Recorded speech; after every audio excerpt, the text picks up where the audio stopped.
ഗൗതം, ഏറെ അഭിമാനകരമായ നിമിഷത്തിലാണ്. 80ാം സ്വാതന്ത്ര്യ ദിനമാണ്, ചരിത്ര പ്രാധാന്യമുള്ള ദിനമാണ്. ഇന്ന് എന്തൊക്കെയാകും നടപടിക്രമങ്ങൾ? എങ്ങനെയാണ് ഭാരതം ഒരു സ്വാതന്ത്ര്യ ദിനാഘോഷത്തെ വരവേൽക്കാൻ ഒരുങ്ങുന്നത്?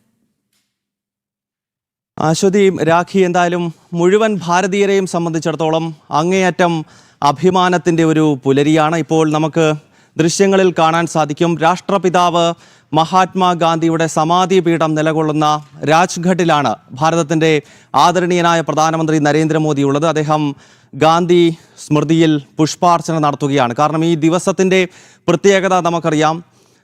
79 വർഷങ്ങൾക്ക് മുമ്പ് ഈ മഹത്തരമായ ദിവസത്തിലാണ് ഏതാണ്ട് 1000 വർഷക്കാലത്തെ ഐതിഹാസികമായ സ്വാതന്ത്ര്യ സമര പോരാട്ടങ്ങൾക്ക് ഒടുവിൽ നമ്മൾ സ്വാതന്ത്ര്യത്തിലേക്ക് നമ്മുടെ മഹത്തരമായ രാഷ്ട്രം കുതിച്ചു വരുന്നത്. നമുക്കറിയാം, സ്വാതന്ത്ര്യ സമരം എന്നത് കേവലം ബ്രിട്ടീഷുകാർക്കെതിരെ മാത്രം നടന്ന ഒരു യുദ്ധമായിരുന്നില്ല. അതങ്ങ് അലക്സാണ്ടറുടെ കാലം മുതൽ പിന്നീട് ഇങ്ങോട്ട് മുഹമ്മദ് ഗസ്നിയും മുഹമ്മദ് ഗോറിയും മുഗളന്മാരും ഒക്കെ അങ്ങനെ വിവിധ രൂപത്തിലും വിവിധ ഭാവത്തിലും വിവിധ ലക്ഷ്യങ്ങളും വെച്ചുകൊണ്ടുള്ള 1000 വർഷത്തെ അധിനിവേശത്തെയാണ് ഈ രാഷ്ട്രം ഐതിഹാസികമായ സമര പോരാട്ടങ്ങളിലൂടെ പരാജയപ്പെടുത്തിയത്. അതിൽ ആചാര്യ ചാണക്യൻ്റെയും മൗര്യ സാമ്രാജ്യത്തിൻ്റെ നേതൃത്വം നൽകിയ സമുദ്രഗുപ്തനെ പോലെയുള്ള ഹൈന്ദവ രാജാക്കന്മാരുടെ പ്രതിരോധങ്ങൾ, ഐതിഹാസികമായ യുദ്ധവിജയങ്ങൾ, പിന്നീട് വിജയനഗര സാമ്രാജ്യത്തിൻ്റെ ചരിത്രം നമുക്കറിയാം.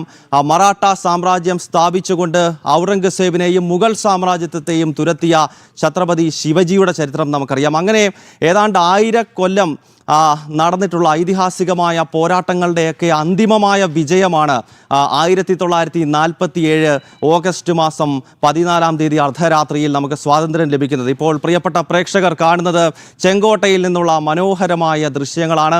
അല്പസമയത്തിനകം തന്നെ ഭാരതത്തിൻ്റെ ആദരണീയനായ പ്രധാനമന്ത്രി നരേന്ദ്രമോദി ഈ കാണുന്ന ചെങ്കോട്ടയിലേക്ക് എത്തുന്നതോട് കൂടിയാണ് 80ാമത് സ്വാതന്ത്ര്യദിന ആഘോഷങ്ങൾക്ക് നമ്മുടെ രാജ്യത്ത് തുടക്കം കുറിക്കാൻ പോകുന്നത്. അശ്വതി, രാഖി, ഈ സ്വാതന്ത്ര്യദിന ആഘോഷത്തിൻ്റെ ഏറ്റവും വലിയ മറ്റൊരു സവിശേഷത എന്നത് നേരത്തെ നിങ്ങൾ രണ്ടുപേരും സൂചിപ്പിച്ചതുപോലെ വന്ദേ മാതരം എന്ന നമ്മുടെ ദേശീയ ഗീതം അത് പൂർണ്ണ രൂപത്തിൽ ചെങ്കോട്ടയിൽ ആലപിക്കുന്നു എന്നതാണ് ഇന്നത്തെ ദിവസത്തിൻ്റെ ഏറ്റവും വലിയ സവിശേഷത. നമുക്കറിയാം, ഭാരതത്തിൻ്റെ ഐതിഹാസികമായ സ്വാതന്ത്ര്യ സമര പോരാട്ടത്തിലേക്ക് വിപ്ലവകാരികൾക്ക് എടുത്തു ചാടാൻ വലിയ പ്രേരണയായി മാറിയ ഗീതമായിരുന്നു വന്ദേ മാതരം എന്നത്. ഒരു കാലത്ത് ദേശീയ പ്രസ്ഥാനമായിരുന്ന ഇന്ത്യൻ നാഷണൽ കോൺഗ്രസിൻ്റെ ചരിത്രത്തിലെല്ലാം തന്നെ രവീന്ദ്രനാഥ ടാഗോറാണ് ആദ്യമായി കോൺഗ്രസ് സമ്മേളനത്തിൽ വന്ദേ മാതരം ആലപിക്കുന്നത്. അതിനുശേഷം 1923 വരെ കോൺഗ്രസ് സമ്മേളനങ്ങളെല്ലാം ആ കാലത്ത് ആരംഭിച്ചിരുന്നത് വന്ദേ മാതരം ആലപിച്ചുകൊണ്ടായിരുന്നെങ്കിൽ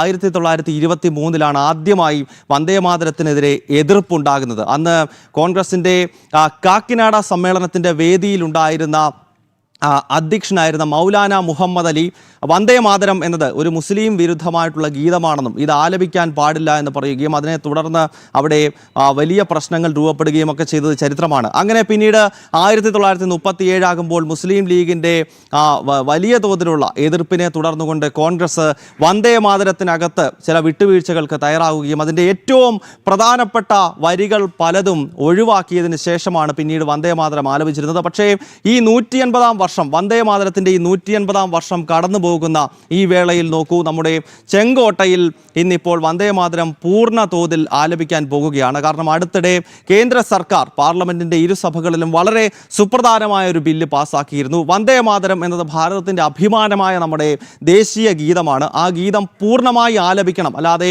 എഡിറ്റ് ചെയ്തിട്ടുള്ള വേർഷൻ അല്ല ആലപിക്കേണ്ടത് എന്ന് പ്രഖ്യാപിച്ചുകൊണ്ട് സുപ്രധാനമായ ബില്ല് ഏതാണ്ട് ഒരാഴ്ചയ്ക്ക് മുമ്പാണ് പാർലമെൻറ്റ് പാസ്സാക്കിയത്. അപ്പോൾ അതിനുശേഷം വന്ദേ മാതരം ബങ്കിം ചന്ദ്ര ചാറ്റർജി എഴുതിയതിന് ശേഷം നടക്കുന്ന ആദ്യത്തെ ഭാരതത്തിൻ്റെ സ്വാതന്ത്ര്യദിന വന്ദേ മാതരം പൂർണ്ണമായി ചൊല്ലണം എന്ന ബില്ല് പാസ്സാക്കിയതിന് ശേഷമുള്ള ആദ്യത്തെ സ്വാതന്ത്ര്യദിന ആഘോഷം കൂടിയാണ്. അപ്പോൾ സ്വാഭാവികമായും അതിന് മാറ്റു കൂടുതലാണ്. ഇപ്പോൾ പ്രധാനമന്ത്രി നരേന്ദ്രമോദി ചെങ്കോട്ടയിലേക്ക് അല്പസമയത്തിനകം തന്നെ എത്തും. അവിടെ ഗാർഡ് ഓഫ് ഓണർ പരിശോധിക്കും. പിന്നീട് ദേശീയ പതാക ഉയർത്തുന്നതോടുകൂടിയാകും ആഘോഷങ്ങൾക്ക് തുടക്കമാകും.